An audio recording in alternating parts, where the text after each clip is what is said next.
I'm Elly. Today I'm going to read you a story called Creepy Cafetorium, Book 1. The gelatinous twin. Okay, are you ready to listen? Okay, I'm going to read you the story. Creepy Cafetorium, Book 1, The Gelatinous Twin. Creepy Cafetorium.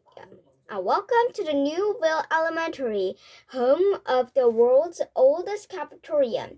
What's a cafetorium? Well, it's a room where the walls and tables and chairs and bleachers and doors and gravity can all move and change on a whim. 1 minute, it's a cafeteria. Then suddenly, it's an auditorium or a gymnasium or a wormhole to a whole another dimension, to a whole other where I'm 17 feet tall and can breathe fire. I mean, only in the theory, of course. I'm Gertie, your guide, and I know this place better than anybody. I'm in my 60 years working in the cafeteria. I've seen all sorts of things. You gotta be on your toes in the cafeteria, and if you're really smart, you should be on your toes while you sit on someone else's shoulders. Thought I can assure you on the floor only turned into lava once. Today's story is about our very own Liz Dawson, champion eater, well loved by her peers, and about to find out what happens when you eat 1 or 2 or 29 too many servings of Jell-O. Jell-O Day, best day ever. Liz Dawson held the record for the most Jell-O squares ever eaten in the whole lunch period. 29 jiggling, wriggling, quivering squares of lime green Jell-O. Liz Dawson was reminiscing about the time Tucker Baxter tried to beat her record and got so sick that it took 4 mop buckets to fill up the mess. When her thought was interrupted by a lunch express staff one, who everyone just called Les One. No one had ever figured out Les One's name because they never stopped talking long enough for a kid to ask. Like always, they were in middle of one of their stories, seemingly having a full-on conversation with the mashed potatoes. But it winds up the aliens didn't even like mashed potatoes. I know, right? Who doesn't love mashed potatoes? Everyone loves you, they said, looking adorably at the spots. Liz Dawson slid past Les One and stopped in front of Les Two, the wielder of the Jell-O tongues. Jell-O was an absolute staple at Liz Dawson's diet. She ate it almost every day. Load it up, Liz Dawson said, pushing her tray forward. She put on a friendly smile to get on the employees' good side. No one knew whether the last two ever had a good side, or any sides at all, for that matter, since they never did anything but face forward. But if they had a good side, Liz Dawson wanted to be on it. Les Two started blankly above everyone's heads. Even Alex, the tallest kid in school, the tongues moved like one of those arcade claw machines. Move, drop, pick up, move forward. Plop. One big, bright green square of undulations goodness wriggled on the little recessed rectangle of her lunch tray. It was like they were made of each other. Thank you, Liz Dawson said. Les Two didn't respond. In fact, no one had ever heard Les Two speak. Rumor has it Les Two was a robot. Now, you're only supposed to go through the line once. But Liz Dawson was an expert at sneaking back in the end and getting seconds and thirds and 23rds. When she got to the front again, Les One was still talking, slapping a perfectly squirrel serving a potato onto Tiana's tray. I mean, I've always liked the song, but I don't own a boat to row. Row, row, and my butt never have dreams, so I'm not sure if I can really relate to that song. Liz Dawson positioned herself right back in front of the keeper of the Jell-O. Move, drop, pick up, move, forward, plop. Liz Dawson only made it through 3 cycles before Mr. Noodlestroll, the lunch monitor, made her take her seat at table 18. Liz Dawson, he said. Everyone always used Liz Dawson's full name, even the teachers. That is quite enough Jello.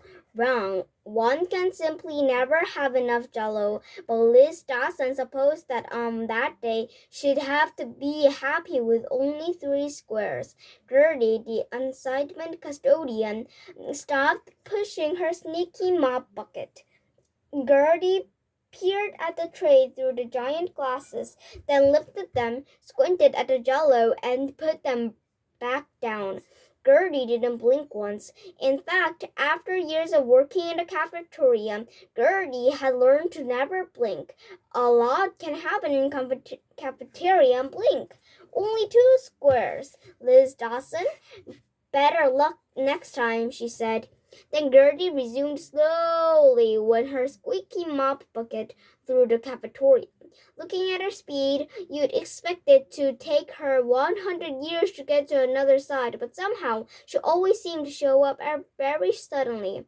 Liz Dawson straightened her tray, set a napkin on her lap, lifted her fork, and thunk, she hit the plastic. No Jell-O, just a hard orange tray. There should have been 3 squares of jiggling Jello waiting to be devoured. There were not. Instead of Liz Dawson looked at an empty plastic and didn't.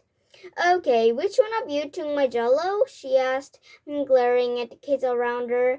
No, none of them were listening or looking up or paying any attention to anything.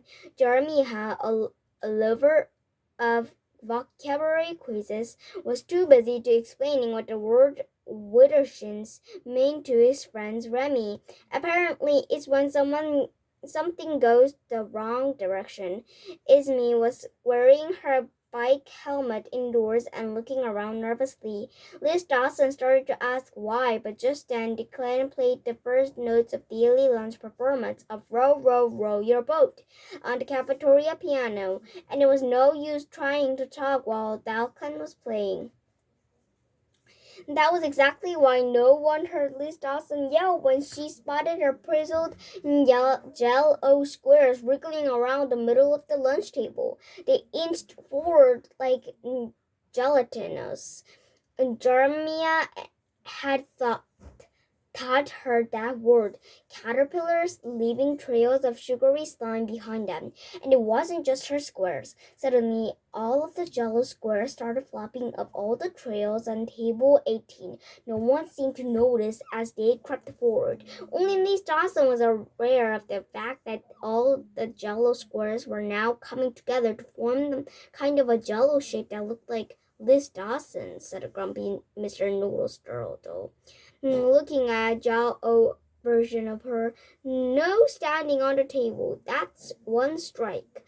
But Mr. Noodlestroll, the real Liz Dawson, said from her suite, that's a strike for you as well, he said, looking at Liz Dawson as if he had never seen her before. You may be new here and New Real Elementary, but even very new whales should know. I mean, no, students or not, that rules are rules. Arguing with the cafeteria monitor is an instant strike. No student but the Jell-O twin climbed off the table and sat down in an empty seat across from the real Liz Dawson. Less talking, more eating, said Mr. Noodlestroll. Then he headed over to table 16 to holler at a kid for sneezing too loudly. Liz Dawson stared at the Jello version of herself. It was a perfect copy, hair clip and all. Then it winked at her. Real Liz Dawson grabbed Robbie by the cheeks. She and Robbie had been in the same class since kindergarten. Robbie, look! Liz Dawson pointed at her Jello twin. Oh, hey, said new kid. You just look like... He reached across the table and high-fived to the Jello creature. Liz Dawson, he said, which is a compliment because Liz Dawson is awesome with a capital, and she is the Jello eating champion of the school and even the world. She once ate 43 squares, or was it 59? She would have eaten more, but they ran out.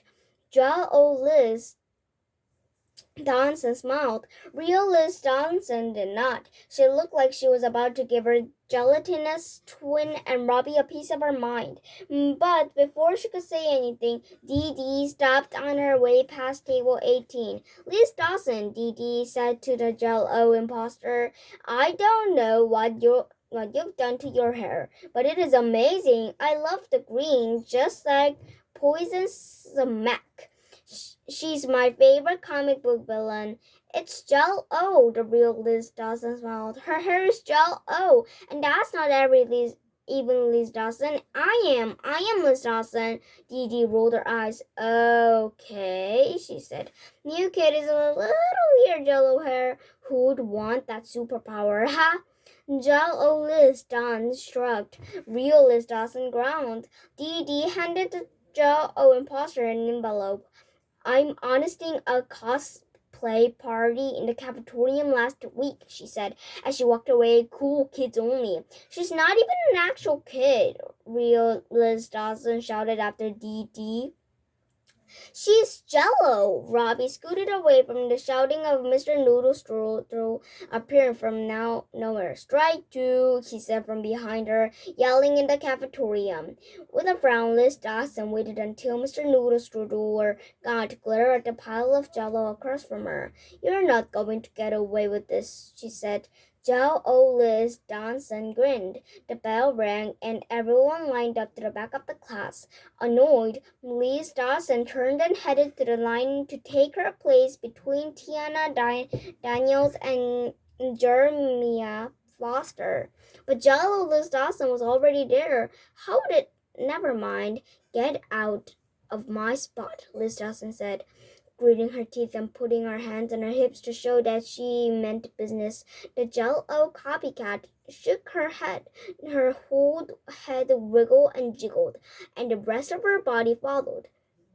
It was like a Jello wave that started at the top of her pigtails and ended at the bottom of the green gelatin feet. Sorry, new kid, said Jeremy. This is Liz Dawson's spot.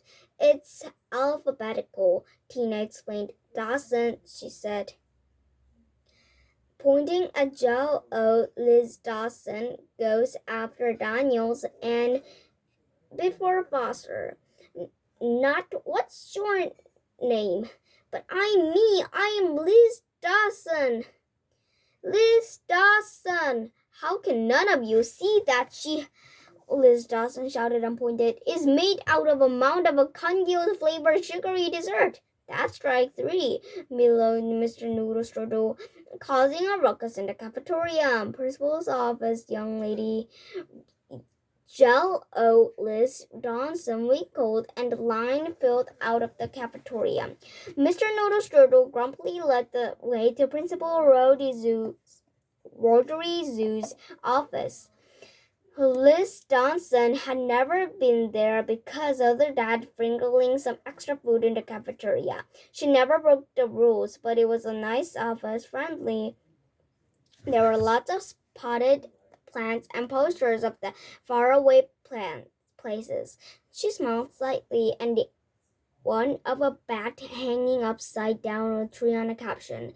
Hang in there, things will surely get better. Principal Rhodey's chair was turned with its back toward the door. It sounded like she was sorting through papers or something. Mr. Noodle Strudel announced the three skills, arguing with the cafeteria monitor, yelling in the cafetorium, causing a ruckus in the cafetorium. He left Liz Dawson with the principal. Behavior like this is simply not acceptable, Principal Rodriguez said. The Newville Elementary School students are always on their best behavior, always, even in the cafetorium, especially in the cafetorium. I mean, after all, it's the cafetorium. What are we going to do with you? Suddenly, Liz Dawson saw it, sitting right there in front of her, a lunch tray, an empty lunch tray, well, empty except for the tiny green remnants of Jello. Principal Rhoda had eaten a Jello. What happens if you eat a Jello? The principal's chair began to turn very, very, very, very slowly. Liz Dawson shrank her back in the seat. She held her breath and gripped the hem of her t-shirt. The big leather chair turned completely around, and Liz Dawson let out a loud shriek. See, said Principal Rhoda, this is exactly the kind of behavior that I'm talking about, miss. You're not Jello, Liz Dawson said. The principal looked confused, then sighed. I know it's difficult being the new kid, said the perfectly normal, not at all Jello principal. But you need to understand that rules are rules. We have to uphold them. I'm going to have to call your parents, which is awkward because I'm not even sure what your name is. But you bear a striking resemblance to our own Liz Dawson. Now that girl is something else. She once ate 72 Jello squares in one lunch period. You love her. Mrs. Parker, will you come here, please? Liz Dawson opened her mouth to explain that she was Liz Dawson, and then the other Liz Dawson was an imposter, and that it was only 29 Jello squares, and maybe she shouldn't cut in line so much, and she saved some Jello for the other kids.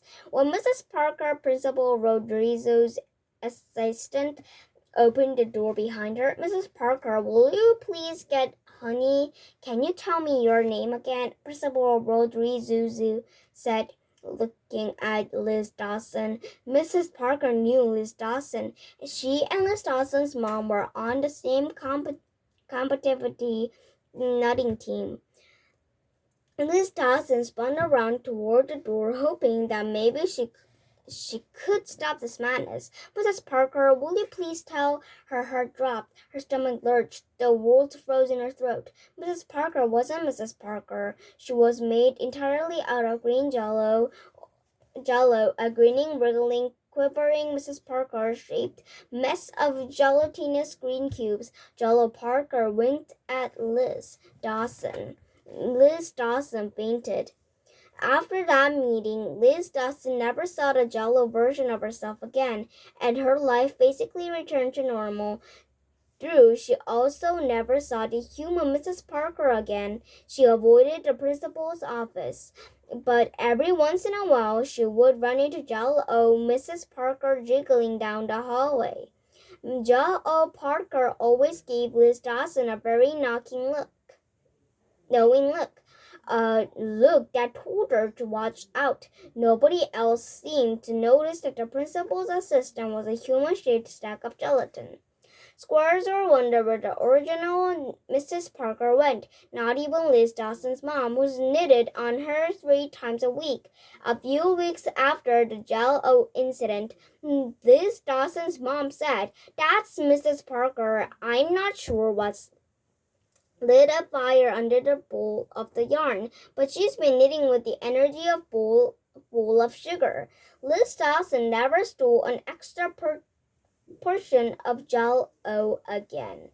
Okay, and this is the end of the story. Okay, guys, today I read a story called Creepy Cafetorium, Book 1, The Gelatinous Twin. Okay, thank you for seeing this video. Bye!